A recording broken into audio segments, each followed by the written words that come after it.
Hello everyone, my name is Nathan Blackburn. Today I'm here in Motion Boardshop to teach you how to assemble a longboard. We're going to go over all the steps from gripping, mounting the trucks, assembling the wheels, and getting it road ready. Today we're going to be setting up this Rain Nemesis. We're using this board because it features a drop deck as well as a drop through mounting, which is going to use all of the different gripping techniques. We're going to be setting up this Nemesis with Paris 50-degree trucks, 75mm 80A orangutan in heats, Atlas blackout bearings, mini logo hardware, and mob grip tape. I'm going to be doing this with 3 tools and as simply as possible just to show you guys kind of how you can do this at home. I'm using one razor blade by itself. I have a Phillips head screwdriver with a little bit of a longer shaft, which I'm going to use for rasping the grip tape, and one T-tool standard issue skateboard universal operating device.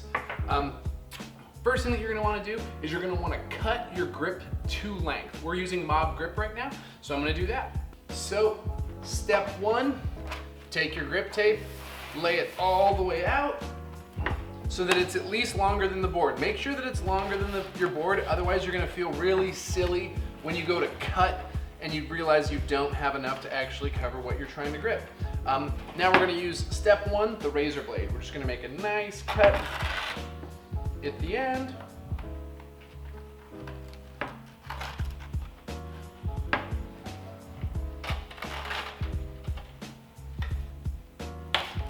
Yeah. So now we're done with the mob grip tape roll. Got a razor blade. Ooh, just like a professional, it is longer than the deck. Very important. It will make you look a lot smarter for our next process, the gripping process. Now that we have our mob grip tape cut to length for our Rain Nemesis, we're gonna peel off this non-stick backing. Do it slow and make sure that you don't get the grip tape to stick to itself, because that is in itself its own challenge. Now that we've got this, I'm gonna show you how to properly grip a board. You always wanna go from the center out.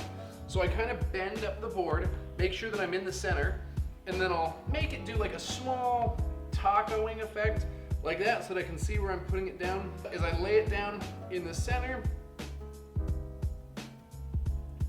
before we even push it down, we want to make sure that it's covering all sides, and I do that by checking underneath the grip tape, and then I'll start pushing from the inside out.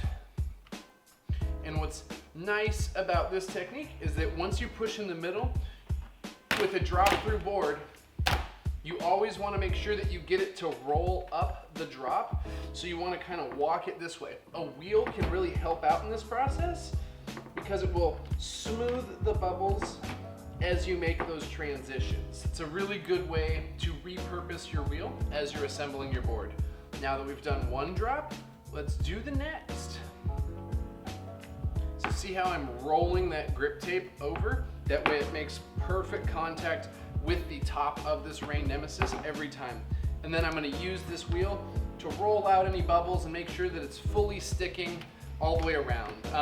If you want to make sure that your grip tape is going to be extra sticky and adhered to the top of your board, what you want to do now is go and grab yourself a heat gun and spray it all down. But I trust mob grip tape. It is some of the stickiest stuff out there. So now that we have our board covered in grip tape, I'm going to show you a couple of techniques that really help when cutting out boards with shoulders or boards that have drop throughs. One of the first things that I do is I'll take my razor blade and I'll make what are called relief cuts. So right in the corner of the board, right here, I'm going to add a small relief cut so that it'll allow me to rasp around the corner of the drop through a lot easier. So I'm going to do that in all 4 corners, like this. And if you want, you can cut it from the back side like I'm doing right now. What this is going to do is it's going to allow me in the next process while I'm rasping to be able to get into these nooks and crannies. So now that we're doing this, it's the rasping process. I'm going to grip this in a very unique way so that you guys can see it.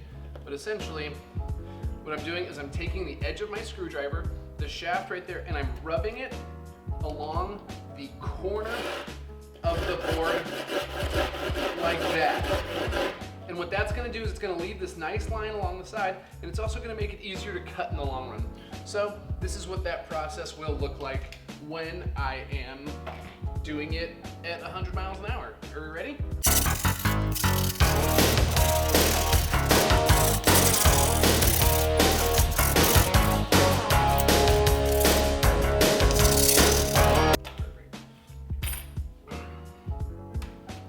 So now that I've rasped all of the edges of the board, what you'll notice is that there is a light line around the entire shape of the board. You want to make sure that that line connects all the way around the perimeter because it's going to make the gripping process a lot easier.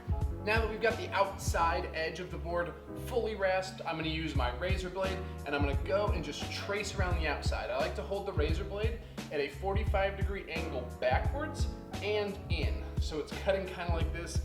The best explanation is when you see it, it just glides through the grip tape like this.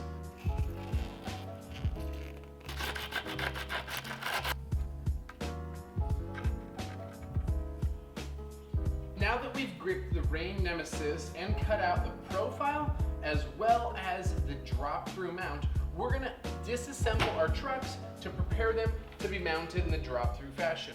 What you're gonna need for this is your T-tool skate tool. You're gonna use the biggest hex head, and then you're gonna unscrew the kingpin nut from the truck in order to disassemble the hanger from the base plate.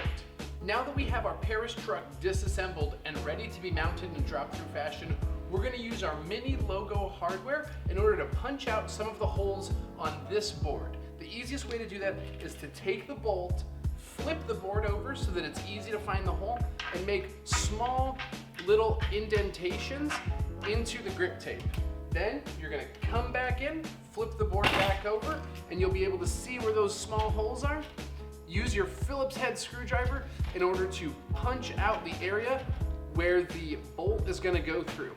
Once you've done that, you wanna take your base plate, flip it over. Remember, when in doubt, pivots out. That's my little moniker in order to remember to always put the truck on in the proper geometry. It works for both skateboarding and longboarding trucks.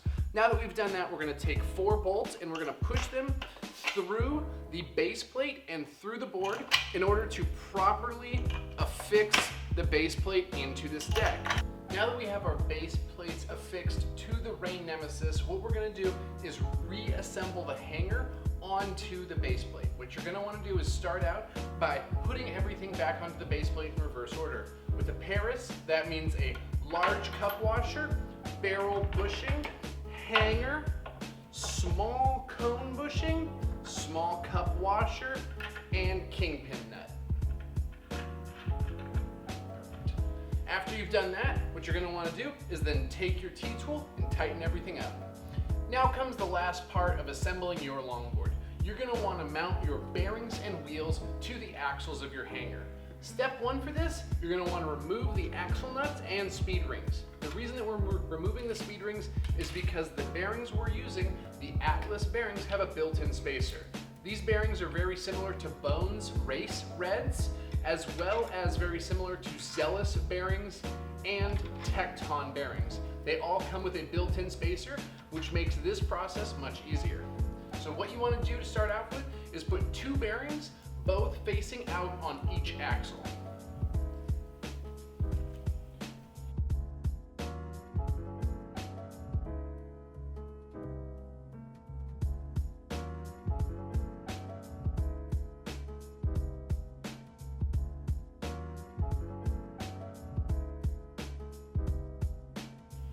Now that you've got your board fully assembled, it's a great time to go back through and check and make sure that all of the nuts and bolts are fully tightened before you start riding this on the road. One of the best ways to test that is to grab your board and shake it. Hear that noise? That's a loose wheel. Because we shook the board, we were able to hear it, and it's a simple little trick to make sure that everything you have is tight and ready for riding. After we've done that, we're gonna tighten our wheel back up. From here, we'll give it another shake. No more noises, and we're ready for the road. If you have any questions or comments about how to assemble your longboard, please give us a call at 206-372-5268 or send us an email at info@motionboardshop.com. This is Nate signing off, reminding you to always skate safe and wear your helmets.